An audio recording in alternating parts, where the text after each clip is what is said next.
नमस्कार मित्रांनो, welcome back to my channel. आजच्या व्हिडिओमध्ये मी तुम्हाला सांगणार आहे की माझ्या पहिल्या इंटरनॅशनल ट्रिपसाठी कोणती आणि किती करन्सी एक्सचेंज करून घेतली आणि मला किती एक्स्ट्रा चार्जेस द्यावे लागले। तुम्ही या चार्टमध्ये पाहू शकता मी 3 देशाची करन्सी एक्सचेंज केली आहे। पहिलं आहे मलेशियन रिंगिट। मी 500 रिंगिट एक्सचेंज करून घेतले आहे 26 रुपये 17 पैसे या दराने। टोटल मला 13,085 रुपये लागले। दुसरी करन्सी आहे 1000 US डॉलर। ती मला 95 रुपये 40 पैसे या दराने 95,400 रुपयांना पडली। आणि तिसरी करन्सी आहे थायलंड थाय बात। मी 5000 थायलंड थाय बात एक्सचेंज करून घेतले आहे 3.12 रुपये एक्सचेंज दराने। टोटल मला 15,600 रुपये लागले। असे करन्सीचे 1,24,085 रुपये झाले आणि वरून मला 500 रुपये एक्सचेंज रेट प्लस 200 रुपये GST असे पकडून 700 रुपये एक्स्ट्रा चार्जेस लागले।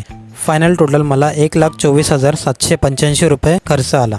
पुढच्या व्हिडिओमध्ये मी तुम्हाला इंटरनॅशनल सिम बुक करायची स्टेप बाय स्टेप प्रोसेस सांगणार आहे। त्यामुळे चॅनलला नक्की सबस्क्राइब करा आणि हा व्हिडिओ जर तुम्हाला इन्फॉर्मेटिव्ह वाटला असेल तर या व्हिडिओला लाईक आणि कमेंट करायला विसरू नका।